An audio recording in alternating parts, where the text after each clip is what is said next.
అది చాలా కళ్ళకు కట్టినట్లుగా, చాలా అద్భుతంగా రాసిన అద్భుత గ్రంథం.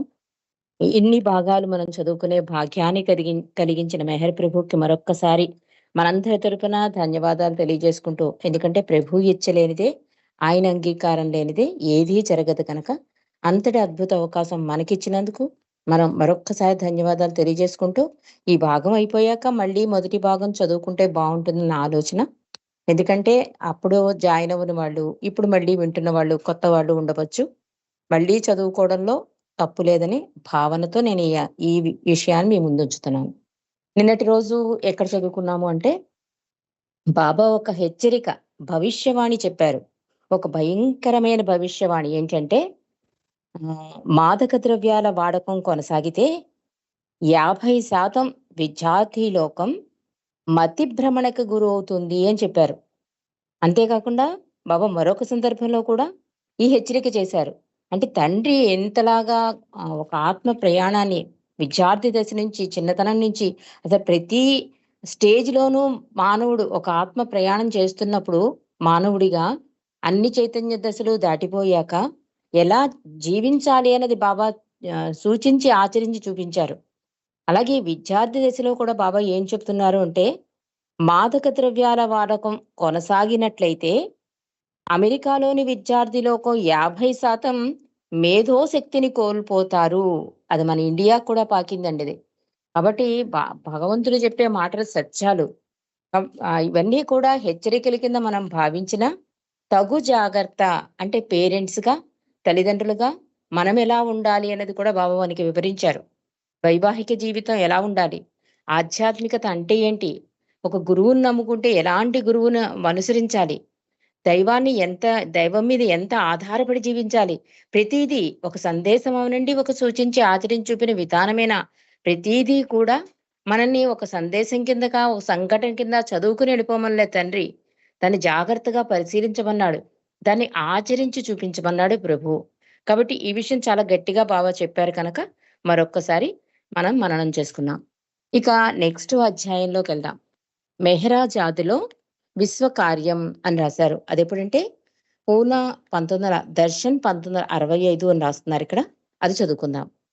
మెహర్ బాబా 1965 డిసెంబర్ 1 తేదీ నుండి తూర్పు, పశ్చిమ దేశాల నుండి వచ్చే ఉత్తర ప్రత్యుత్తరాలను వినడం మానేశారు. అసలు ఆ టైం చాలా అద్భుతంగా కేటాయించేవారని బావూజీ చెప్తారండి. ఒక ప్రేమికుడి నుంచి లెటర్ రాకపోతే కూడా బాబా అడిగేవారట, "ఎందుకు రాలేదు? ఎలా ఉన్నారు?" అని. అలాంటి ఉత్తర ప్రత్యుత్తరాలు వినడం మానేశాట తండ్రి. మెడనొప్పి ఆయనను వేధిస్తూనే ఉంది. గడిచిన కొన్ని నెలల్లో బాబా పగటిపూట విరామం లేకుండా గంటల కొద్దీ కూర్చుంటున్నారు. అలాంటప్పుడు డాక్టర్ గిండే సూచించినట్లు మెడనొప్పి తీవ్రత తగ్గేందుకు బాబాను పక్క మీద మేను వాల్చి విశ్రాంతి తీసుకోమని మండలి వారు బతిమలాడేవారు. ఎక్కువసేపు కూర్చుంటే బాబాకు మెడనొప్పి ఎక్కువవుతోంది. అందువల్ల బాబా ఎక్కువసేపు పడుకుని ఉండవలసి వస్తున్నది. అది చూసి మండలి వారికి బాధ కలిగేది. తుంటి నొప్పి ఉన్నా కూడా తుంటి నొప్పి ఉన్నా కూడా బాబా ప్రతిరోజు ఉదయం సుమారు 2 గంటలు మండలి సభ్యులతో గడిపేవారు. ఇటువంటి పరిస్థితుల్లో కూడా ఏకాంతవాసంలో నిర్వహిస్తున్న ఆంతరిక కార్యం కొనసాగుతూనే ఉంది బాబా. బావు సాహెబ్ షిండే తీవ్రమైన అస్వస్థతకు లోనై బాధపడుతూ డిసెంబర్ 13వ తేదీన పూణేలోని రూబీ హాస్పిటల్లో మరణించాడు. పూణే మెహర్ సెంటర్‌కి బాబా ఈ విధంగా టెలిగ్రామ్ పంపించారు. బావు సాహెబ్ షిండే నాలో శాశ్వతంగా విశ్రాంతి తీసుకునేందుకు నా వద్దకు వచ్చేశాడు. నాకు అత్యంత ప్రియమైన ప్రేమికుల్లోనూ, కార్యకర్తల్లోనూ ఒకడైన బావు సాహెబ్ హృదయపూర్వకంగా నన్ను సేవించి నా బాధల్లో పాలు పంచుకున్నాడు అన్నారు మెహర్ బాబా. మండలి సభ్యులతో బాబా ఇలా వ్యాఖ్యానించారు. నేను బావు సాహెబ్ షిండేను కోల్పోయాను, కానీ అతడు నన్ను కనుగొన్నాడు అన్నారు బాబా. సావకత్వాలు కుమార్తె హిలు ఒకప్పుడు తన కుటుంబ సభ్యులతో కలిసి మెహరాబాద్‌లో ఉండేది. డిసెంబర్ నెల మధ్యలో కొన్ని గంటల పాటు మెహ్రా జాద్‌లో గడిపేందుకు అనుమతి పొందింది. 1965 డిసెంబర్ 23వ తేదీ గురువారం నాడు మెహ్రా జాతిలో మెహ్రా పుట్టినరోజు హడావిడి లేకుండా జరిగింది. దీనికి హాజరయ్యేందుకు ఆర్నవాజ్, కేటీ మరియు ఖుర్షద్ బొంబాయి నుండి వచ్చారు. నారిమన్, ఆర్నవాజ్లు కొన్ని వారాల పాటు మెహ్రా జాతిలో ఉన్నారు. రానున్న బాబా జన్మదిన సందేశంగా ఫిబ్రవరి 16వ తేదీన ప్రేమిక లోకానికి పంపించేందుకు బాబా ఈ దిగువ సందేశాన్ని డిసెంబర్ 24వ తేదీని ఇచ్చారు. బాబా అన్నారు, నా ప్రేమ అనే వాస్తవికతలో మీరంతా సేదతీరండి. సమస్తమైన గందరగోళం, నిరాశ మీ ఛాయ అంటే మీ నీడ మాత్రమే. నేను ఆ ఆది శబ్దాన్ని ఉచ్చరించినప్పుడు ఆ ఛాయ అదృశ్యమవుతుంది అన్నారు. అంటే వాస్తవికత అంటే అదే నిజమైనది అని చెప్తున్నారు. నా ప్రేమే నిజమైనది. అందులో సేద తీరండి. ఈ సమస్తమైన గందరగోళం, నిరాశ ఇవన్నీ కూడా నీడ అంటున్నారు బాబా. కానీ దాన్ని నిజం అనుకుని బాబా చెప్పిన ప్రేమని మనం అశాశ్వతం అనుకుంటున్నాం. కానీ భగవంతుడి ప్రేమ భగవంతుడే సత్యం. ఆయన ప్రేమయే సత్యం. అదే వాస్తవంగా ఉండేది కూడా. కానీ మనం లోకానికంటే ఈ ప్రాపంచికాన్ని నిజం అనుకుంటున్నాం. భగవంతుడిని అంటే సాధారణంగా తీసుకుంటున్నాం. బాబా ఇంకా ఏం చెప్తున్నారు అంటే, నేను ఆ ఆది శబ్దాన్ని ఉచ్చరించినప్పుడు ఆ ఛాయ అదృశ్యమవుతుంది అంటున్నారు. అదే రోజు జడ్జి కిల్లాని కుటుంబం మెహ్రాజాద్‌కు వచ్చింది. ప్రేమ్ కిల్లాని ప్రమోషన్ మళ్ళీ ఆగిపోయింది. ఇప్పటికతడు జిల్లా జడ్జి అయి ఉండాలి. ఏమిటి ఆలోచిస్తున్నావు? అడిగారు బాబా అతన్ని. కిల్లాని జవాబు చెప్పగా, ఒక ఫకీర్‌లా ఉండాలి. అంటే ఉదాసీనంగా ఉండమని సలహా ఇచ్చారు బాబా. బాబా నారిమన్‌ను ఉద్దేశించి కబీర్ యొక్క ఈ పద్యాన్ని చెప్పమని అడిగారు. యావత్ ప్రపంచం ఆందోళనలో మునిగి ఉంది. ఆందోళనయే ప్రపంచానికి అధిపతి. కానీ ఆ ఆందోళనను మింగినవాడే నిజమైన ఫకీరు అని కబీరు పద్యాన్ని చదివించారు బాబా. ఫకీరులా ఉండు అంటూ బాబా కిల్లానీకి చెబుతూ, నేను ఫకీర్లకే ఫకీర్ని, అన్నీ నాకు విడిచిపెట్టి స్వేచ్ఛగా ఉండు. ఈ సృష్టి అంతా ఒక పెద్ద సున్నాలో సున్నాయే. నేను తప్ప వేరేది ఏదీ లేదు అన్నారు మెహర్ బాబా. బాబా కిల్లానిని ఒక ఫకీర్లాగా ఉండమని చెప్పడం వల్ల అతనికి ఉద్యోగరీత్యా రావలసిన ప్రమోషన్ గురించి భరోసా ఇవ్వడానికి బదులు బాబా మాటలు అతనికి ఇక దాని మీద ఆశ లేదని నమ్మేలా చేశాయి. కానీ బాబా మూడు మార్చుకుని నవ్వుతూ, నీ ప్రమోషన్ గురించి ఆర్డర్స్ రాగానే ఆ ఆర్డర్ పేపర్‌లో నాకు పంపించు అన్నారు. బాబా ఏం చెప్తున్నారు? అంటే దేనికి అంత సీరియస్‌గా తీసుకోవద్దు అని చెప్తున్నారు బాబా. భవాని ఫోన్ చేస్తోంది. ఉందా మీ దగ్గర నంబరు? బాబా ఏం చెప్తున్నారంటే, అతనికి జడ్జి అవ్వాలనుంది. అది ఎప్పటికప్పుడు పోస్ట్‌పోన్ అవుతోంది. అందుకని బాబా ఏమన్నారు, ఫకీర్‌లా ఉండు. అంటే కాస్త ఉదాసీనంగా, అంటే ప్రతిదానికి అతుక్కుపోతూ ఉంటాం గదా! దానివల్ల సంస్కార బంధం ఏర్పడుతుందని బాబా చెప్తున్నారు. బాబా ఇలా ఫకీర్ అనేసరికి ఇంక నాకు రాదు ఈ ప్రమోషన్ అన్న అంత నిర్లిప్తతలోకెళ్ళిపోతే, వెంటనే బాబా నవ్వుతూ అంటున్నారు, నీకు ఆర్డర్స్ రాగానే నాకు పంపించు అని. కిల్లాని ఆనందానికి అవధులు లేకుండా పోయాయి.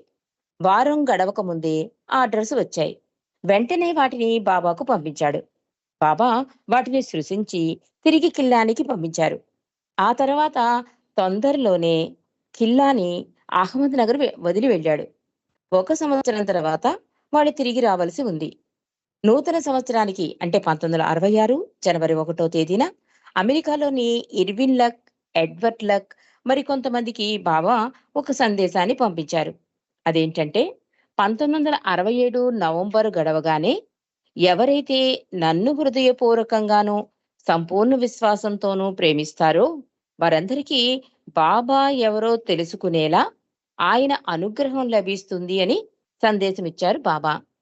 ఐక్యరాజ్య సమితిలోని భద్రతా మండలి తీసుకున్న కఠినమైన చర్య కారణంగా చివరికి 1965 అక్టోబర్‌లో ఇండియా, పాకిస్తాన్ మధ్య జరుగుతున్న యుద్ధం ఆగిపోయింది.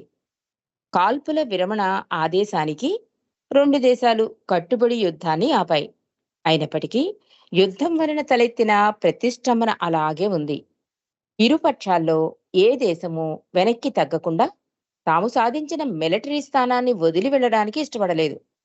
1966 జనవరిలో పాకిస్తాన్ ప్రెసిడెంట్ అయూబ్ ఖాన్‌ను భారత ప్రధాని లాలు లాల్ బహదూర్ శాస్త్రిని రష్యాలోని తాష్కెంట్ నగరానికి వచ్చేందుకు సోవియట్ యూనియన్ ఒప్పించింది. 1949 కాల్పుల విరమణ రేఖకు అనుగుణంగా తమ దేశ సరిహద్దులు దాటి ఆక్రమించిన ప్రాంతాల నుండి తమ తమ సైన్యాలను వెనక్కి తీసుకువెళ్లే విధంగా ఒక ఒడంబడిక పైన సంతకాలు చేసేటట్లు ఇరు దేశ నాయకులకు రష్యా ఒప్పించింది. 1966 జనవరి 3వ తేదీన ఆ ఇద్దరు నాయకులు శిఖరాగ్ర చర్చల కొరకు సమావేశం కావడానికి నిర్ణయం జరిగింది. భారత ప్రధాని లా లాల్ బహదూర్ శాస్త్రి తాష్కెంట్ నగరానికి బయలుదేరి వెళ్తున్న సమయంలో బాబా ఒకరోజు రాత్రి బావుతో ఇలా అన్నారు: శాస్త్రి రష్యా నుండి ఇండియా తిరిగి వస్తాడా అని అడిగారు. ఎందుకు రాడు అన్నాడు బావు బాబాతో. రష్యాలో చలి తీవ్రంగా ఉంటుంది. శాస్త్రి గుండె జబ్బు మనిషి. అతను తిరిగి రాడని నేననుకుంటున్నాను అన్నారు బాబా. బావు బాబాతో అన్నాడు: శాస్త్రి చాలా ఉత్తముడు, నిగర్వి మరియు నిస్వార్థపరుడు. మీరు అయ్యూబ్ ఖాన్ ఎందుకు పంపించి వేయరు? ఈ మారణ హోమానికి కారకుడు అతడే కదా అన్నాడు బావు. అయితే బాబా ఇలా సమాధానమిచ్చారు: అయ్యూబ్ ఖాను చాలా దృఢకాయుడు, అన్ని విధాలా ఆరోగ్యంగా ఉన్నాడు. ఆ చలి తీవ్రత అతనిపై ఏ ప్రభావం చూపదు అన్నారు బాబా. ఒకవేళ శాస్త్రి మరణించినట్లయితే తర్వాత ప్రధాని కావడానికి ఎవరు సమర్థుడు అడిగాడు బావు బాబాని. ఒక మంచి వ్యక్తి శక్తివంతమైన ప్రధానిగా రావడం జరుగుతుంది అని బాబా చెప్పారు. కొద్ది క్షణాల తర్వాత నెహ్రూ కుమార్తె ఇందిర గురించి ప్రస్తావిస్తూ, ఇందిర గురించి నువ్వు ఏమనుకుంటావు అన్నారు బాబా బావుని. బాబా, ఇందిరకు ఏం అనుభవం ఉంది? రాజకీయాలకు ఆమె బాగా కొత్త అన్నాడు బావు. ఆమె గురించి నీకేమీ తెలియదు. జవహర్లాల్ నెహ్రూ ఆమెకు ప్రతి విషయం నేర్పించాడు. ఆమె చాలా తెలివైంది అన్నారు బాబా ఇందిరాగాంధీ గురించి. బావు బాబాతో జరిపిన సంభాషణను నారిమన్కు వివరించాడు. అసలు ఒక దైవీ మానవుడు ప్రతి దాంట్లోనూ తానై ఉంటాడు అనడానికి ఇదే దార్కాణం అండి. అంటే ప్రజా సంక్షేమం, ప్రపంచ సంక్షేమం కూడా ఆయనకి తెలుస్తూ ఉంటుంది కనుక ఈ ఈ సంఘటన మనకి ఏమనిపిస్తుందంటే, ఒకసారి మ్యూట్ చేసుకోరా జలజ. ప్రపంచంలో జరిగే ప్రతీదీ ఆయన కళ్ళకి కనిపిస్తూ ఉంటుందన్నమాట, తెలుస్తూ ఉంటుంది. అది ఆయన్ని దాటి వెళ్ళదు అని మనకు అవగతమవుతూ ఉంటుంది. జరిగేది, జరగబోయేది కూడా బాబా చెప్పేస్తున్నారు అంటే ఎంత అద్భుత అవతారం మన మెహర్ అవతారం. అది మనకి తెలియపరిచేలా చేయడం నిజంగా బాబుకి బాబా ఇచ్చిన అవకాశం. ఈ ఈ చర్చ అంతా కూడా నారిమన్కి వివరించాట. జనవరి 10వ తేదీ తాష్కెంట్లో శాస్త్రి ఆకస్మిక మరణ వార్త విన్న బావు నారిమన్లు ఆశ్చర్యపోయారు. ఇందిరాగాంధీ భారతదేశానికి ప్రధానమంత్రిగా బాధ్యతలు స్వీకరించింది. లాల్ బహదూర్ శాస్త్రి రష్యాకు వెళ్లే ముందు సిడి దేశ్ముఖ్ ఆయనను కలుసుకుని బాబా గురించి చెప్పి పర్వద్దిగార్ ప్రార్థనతో పాటు సర్వం శూన్యం, ఎవ్రీథింగ్ అండ్ నథింగ్ పుస్తకం కాపీని అందించాడు. శాస్త్రి తాను వాటిని చదువుతానని హామీ ఇచ్చాడు. దేశ్ముఖ్తో కలిసి ఫోటో తీయించుకోవడానికి అనుమతించాడు. ఆ ఫోటోలో శాస్త్రి బాబా సాహిత్యం గల పుస్తకాలను చేతితో పట్టుకున్నాడు. జనవరి 11వ తేదీ మంగళవారం ఉదయం శాస్త్రి మరణించాడనే వార్త విన్నప్పుడు బాబా ఇలా అన్నారు: లాల్ బహదూర్ శాస్త్రి మంచివాడు మరియు చక్కటి ఆత్మ.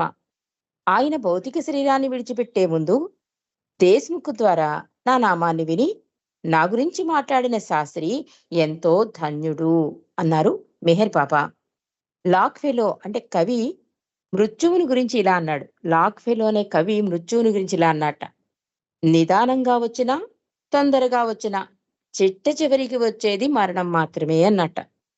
అమీర్ అనే కవి ఇలా అన్నాడు: మనిషి తన చిట్ట చివరి రోజు కోసమే జన్మిస్తాడు అని. అయితే నేను చెప్పేది ఏమిటంటే, బాబా చెప్తున్నారు, ఎవరూ చావరు, ఎవరికీ చనిపోవడం అంటే ఏమిటో తెలీదు. చనిపోవడం తెలిసిన అరుదైన వాడు మళ్ళీ ఎన్నటికీ జన్మించడు. అంటే నిజమైన మరణం పొందాలని బాబా అందుకే అంటారు. ఈ జన్ జన జన్ జన్ అంటే చనిపోవడం, మళ్ళీ పుట్టడం, మళ్ళీ జన్మ తీసుకుంటే అసలు నిజమైన మరణం కాదు అంటారు. అంటే నిజమైన మరణం అంటే నిజమైన జననం. అంటే ఆత్మ పరమాత్మలో కలవడమేనండి అసలైన జన్మ. ఈ జన్మకి చరితార్థం అవ్వాలి అంటే సంస్కార రాహిత్యం చేసుకుని భగవంతుని దశే తిరిగి ఆయన్నే సీరియస్ గా తీసుకుని మిగిలినదంతా సాధారణంగా తీసుకుంటే కనుక బాబా కోరుకున్నట్లుగా చనిపోవడం తెలిసిన అరుదైన వాడు మళ్ళీ ఎన్నటికీ జన్మించడు అనే ఆ విషయాన్ని మనకు అవగతమవుతుందన్నమాట. ఇక జనవరి 13వ తేదీ ఉదయం బాబా మిమ్మల్ని గుర్తు చేసుకున్నారని తెలియజేస్తూ డాక్టర్ గిండేకి ఎరిచి ఉత్తరం రాశాడు. బాబా డాక్టర్ గిండేకి తెలియజేయమని చెప్పిన విషయాలు ఏంటంటే, మెడ నొప్పి 25% తగ్గింది. తుంటి నొప్పి అంతగా ఇబ్బంది లేదు. ఇబ్బంది పెట్టడం లేదు. మునుపటి కంటే ఒక మోస్తరు తేలికగా నడవగలుగుతున్నాను. అయితే ప్రతిరోజు కొద్దిగానే నడుస్తున్నాను. సరైన సమయం వచ్చినప్పుడు నేనే మిమ్మల్ని పిలుస్తాను అని డాక్టర్ గిండేకి ఇరిచి ద్వారా సమాధానమిచ్చారు బాబా. ఇక జనవరి 19వ తేదీన షరాబ్ సిగన్ స్పోరియా, కిషన్దన్ గజ్వాని తమ తమ కుటుంబ సభ్యులను వెంట పెట్టుకుని ఒక అరగంట సేపు బాబాను దర్శించడానికి మెహరాజాద్ వచ్చారు. అదే రోజు వారు బొంబాయికి తిరిగి వెళ్ళిపోయారు. డాక్టర్ విలియం డాంకిన్ కుటుంబ సభ్యులు ఇంగ్లండ్‌లో ఉంటున్నారు. వారిని చూసి రావడానికి బాబా అతనికి అనుమతినిచ్చారు. అతను ఇంగ్లండ్ వెళ్లి తిరిగి ఓడలో జనవరి 12వ తేదీన ఇండియా వచ్చి 3 రోజుల తర్వాత మెహరాజాద్ చేరుకున్నాడు. బాబా అతనిని జనవరి 20వ తేదీన మెహరాజాద్‌కు పిలిపించి చాలా విషయాలు చర్చించారు. చాలా ఏళ్లుగా డాంకిన్ మెహ్రాబాద్‌లోనే ఉంటున్నాడు. కానీ పాద్రికి, అతనికి మధ్య విభేదాలు వస్తున్నందున డాంకిన్ కుస్రూ క్వార్టర్స్‌కి మకాం మార్చేందుకు బాబా అనుమతించారు. హిల్లాని అంతకు ముందు ఉన్న క్వార్టర్స్‌లో డాంకిన్ నివాసం ఏర్పరచుకున్నాడు. డాంకిన్ చక్కటి యోగ్యత గల మెడికల్ డాక్టర్ అయినప్పటికీ బాబా అతనికి నిర్దిష్టమైన పని ఏదీ కేటాయించలేదు. దాని ఫలితంగా అతను మానసికంగా నిరాశకు గురయ్యాడు. తరచూ కనబడేవాడు. చిరాకుగా కనిపించేవాడు. ద వేఫేరర్స్ అంటే బాటసారిలో గ్రంథం రాయడం పూర్తి చేసిన తర్వాత డాంకిన్ తిరిగి ఏనాడు మునుపటి డాంకిన్‌లా కనబడలేదని చెబుతూ ఉంటారు. అది చదివినా కూడా దాని ఎఫెక్ట్ ఉంటుంది అంటారు కొన్ని రోజులు. ఆ బాటసారులు మస్తుల గురించి చదివితే. అలాంటి రాసిన డాంకిన్ కూడా మునుపటిలా లేడు అని రాస్తున్నారిక్కడ. అమెరికా నుండి రాబర్ట్ డ్రేఫన్ రాసిన ఉత్తరానికి జవాబుగా బాబా ఎరిచి ద్వారా జనవరి 20వ తేదీన ఇలా వ్రాయించారు. బాబా అన్నారు, బాబా తాను అంతటా అనంతంగా ఎవరికీ అంతుబట్టని వానిగా ఉన్నప్పటికీ ప్రేమికుడు తన స్వచ్ఛమైన కోమల హృదయంలో బాబాను ఇముడ్చుకోగలడు. అంతేగాక అతని ఆంతరంగంలో బాబాను దర్శించగలడు అని బాబా ఉత్తరం రాయించారు రాబర్ట్‌కి. జనవరి 27వ తేదీన ఫ్రాన్సిస్ గోల్డనే అతని భార్య ఒల్లాతో కలిసి మెహ్రాజాద్‌కు వచ్చాడు. వాళ్ళు క్రిస్మస్ సెలవులలో ఇండియా వచ్చారు. బాబా ఏకాంతవాసంలో ఉన్నప్పటికీ వారిని ఒక అరగంట కొరకు మెహ్రాజాద్ రావడానికి దయతో అనుమతించారు. ఒల్లా గతంలో బాబా పట్ల ఉదాసీనంగా ఉండేది. కానీ ఈ సందర్శన సమయంలో బాబా పట్ల ఎంతో శ్రద్ధ కనబరిచింది. మార్విన్ మరియు జెన్నీ ప్రపంచవ్యాప్తంగా వ్యాపార పర్యటనలో ఉన్న ఇదే సమయంలో బాబాను కలిసేందుకు అనుమతి కోరారు. బాబా ఇలా బదులిచ్చారు, మీకు ఇండియాలో వ్యాపార విషయంలో ఏదైనా పని ఉన్నట్లయితేనే మెహ్రాజాద్ రండి. అయితే వారికి ఇండియాలో ఎటువంటి వ్యాపార లావాదేవీలు లేనందున వారిని అనుమతించలేదు. అందుచేత వారు రూటు మార్చుకుని తూర్పు పాకిస్తాన్ అంటే బంగ్లాదేశ్, పశ్చిమ పాకిస్తాన్ వైపు వెళ్ళిపోయారు. ఫిబ్రవరి 1వ తేదీ ఢిల్లీకి చెందిన హుకుమత్ రాయ్ కపిల్ నుండి ఒక ఉత్తరం వచ్చింది. అతను బాబా దగ్గర శాశ్వతంగా ఉండాలనుకుంటున్నాడు. బాబాకు సన్నిహితంగా ఉండాలన్న తపనతో మదన పడుతున్నాడు హుకుమత్ రాయ్. అతని ఉత్తరానికి సమాధానంగా బాబా ఈ ప్రగాఢ సందేశాన్ని కేబుల్ ద్వారా పంపించారు. బాబా ఏం పంపించారంటే, నీ ఎదలోతుల్లోని ఆనందాన్ని, నీ మదిలోని నిరాశను నేనే. ఎందుకంటే మేధస్సు గ్రహించలేని దానిని ప్రేమ పొందగలదు అని ఒక కేబుల్ పంపించారు. అంటే శాశ్వతంగా నీ దగ్గర ఉండిపోవాలి అనుకుంటున్నాడు కదా! అంటే మెహరాబాద్ వచ్చేసి బాబా దగ్గర ఉండిపోవాలని. కానీ బాబా ఏం చెప్తున్నారు? అంతటా అన్నిటా ఉన్నది నేను అని చెప్తున్నారు. నేను లేని ప్లేస్ లేదు అని కూడా బాబా చెప్పిన సంగతి మనకు తెలుసు. కాబట్టి అతనికి చెప్తున్నారు, నీ ఎదలోతుల్లోని ఆనందాన్ని, నీ మదిలోని నిరాశను నేనే. ఎందుకంటే మేధస్సు గ్రహించలేని దానిని ప్రేమ పొందగలదు. అంటే మన బుద్ధి, మన తెలివితేటలు వాడి బయట వెతుకుతున్నాం భగవంతుని. కానీ మన లోపల ఉన్న భగవంతుని వెతకడం మనం మర్చిపోతున్నాం. అది ప్రేమ ద్వారా ప్రయత్నించవచ్చు అని బాబా తెలియజేశారు అతనికి. ఇక ఫిబ్రవరి 21వ తేదీన హార్వర్డ్‌లోని తిమోతి లీరీస్ సహోద్యోగి అయిన సైకాలజిస్ట్ డాక్టర్ రిచర్డ్ ఆది సీనియర్ ద్వారా బాబా ఈ దిగువ టెలిగ్రాను పంపించారు. ఆందోళన చెందకు. విశ్వంలో సంభవించే సమస్త సంఘటనలకి నేను బాధ్యుడను. కాబట్టి ప్రజలకు నా గురించి చెప్పు. నన్ను ప్రేమించమని చెప్పు. అయితే నేను పిలిచినప్పుడు మాత్రమే వారు నా వద్దకు రావాలి అని బాబా టెలిగ్రామ్ ద్వారా అందించారు. జయంత్ అనే 7 ఏళ్ల బాలుడు అహ్మద్‌నగర్ సెంటర్ సమావేశాలకు క్రమం తప్పకుండా హాజరవుతున్నాడు. కానీ అతను ఇంతవరకు బాబాను ముఖాముఖిగా కలుసుకోలేదు. తనను బాబా వద్దకు తీసుకెళ్లమంటూ జయంత్ ఆది, సీనియరు మరికొంతమందిని వేధిస్తూ ఉండేవాడు. బాబా అనుమతితో ఒకరోజు ఉదయం వామన్ పడోలే అతనిని మెహ్రాజాద్ తీసుకొచ్చాడు. బాబా వద్దకు తీసుకెళ్లే ముందు ఎరిచా బాలుడిని, మెహర్ బాబాను ఎందుకు చూడాలనుకుంటున్నావు అని అడిగారు. బాబాను కళ్ళారా చూస్తే నాలో నిజమైన విశ్వాసం అంటే రియల్ ఫెయిత్ జనించవచ్చును అని జయంతు సమాధానమిచ్చాడు. విశ్వాసం కలిగిన తర్వాత నువ్వు ఏం పొందాలనుకుంటున్నావు అడిగాడు ఎరిచ్చి జయంతిని. భగవంతుని కనుగొంటాను అని బాలుడు బదులిచ్చాడు. భగవంతుని కనుగొన్న తర్వాత ఏం చేస్తావు అడిగాడు ఎరిచ్చి. ఆయన్ని ప్రేమిస్తాను, సేవించుకుంటాను జయంతు జవాబిచ్చాడు. 7 ఏళ్ల బాలుడంటే అది రెడీ అయిపోయిన ఆత్మను మనం గ్రహించాలండి. అందుకే అది బాబా దర్శనం కోసం అంత ఆరాట పడుతోంది. ఆ చిన్న వయసులో బాబాని విశ్వసించడం, ఆయన సేవకి అంకితమవడం అద్భుతమైన ఆత్మది. ఆ బాలుణ్ణి మండలి హాల్లోకి తీసుకుని వెళ్ళగానే అతను బాబా ఎడల ఆరాధనా భావంతో ఒక స్వీట్ ప్యాకెట్ ని బాబా పాదాల వద్ద ఉంచాడు. అతను మండలి హాల్లోకి ప్రవేశించే ముందు పాదరక్షలను విడిచే అవసరం రాలేదు. ఎందుకంటే అతను అహ్మద్‌నగర్ నుండి బయలుదేరే ముందే వాటిని తీసివేశాడు. బాబా అతన్ని ఆలింగనం చేసుకుని ప్రేమతో నిమిరి, నీవు చాలా అదృష్టవంతుడవు అన్నారు. అవునన్నట్లు జయంత్ తల ఊపాడు. నీ ఎదురుగా ఉన్నది ఎవరు అని అతన్ని అడిగినప్పుడు భగవంతుడు అన్నాడు అతి సహజంగా.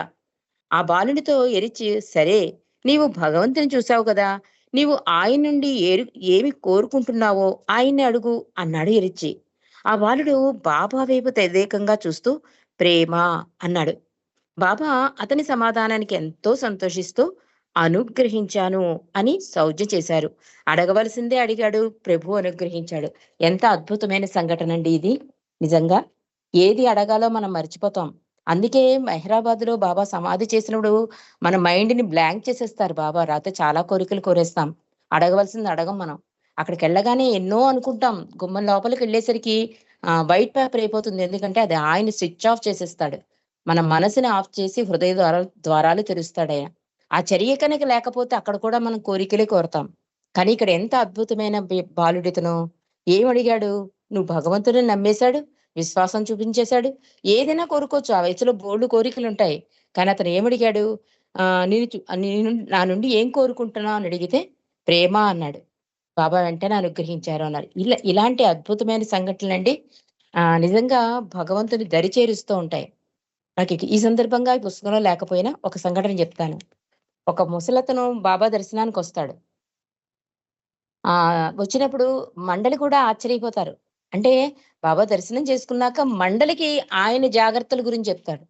బాబాని జాగ్రత్తగా చూసుకోండి. ఆయన హెల్త్ బాగోలేదు. నీరసంగా ఉంటే ఏదైనా ఇవ్వండి బలంగా. ఇట్లా ఎంత అద్భుతంగా అతను బాబాని అప్పచెప్తాడంటే మండలి కూడా ఆశ్చర్యపోతారు. బాబా కూడా చాలా సంతోషిస్తాడు.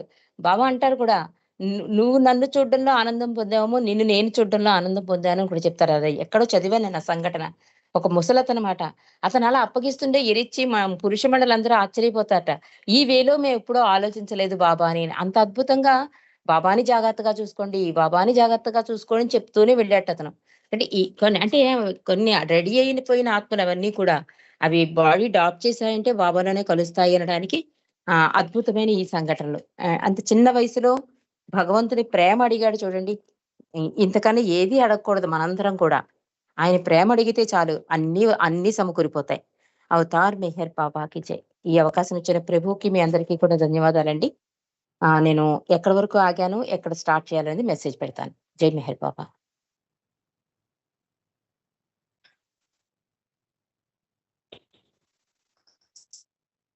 చాలా చక్కగా రీడింగ్ బాగుంది.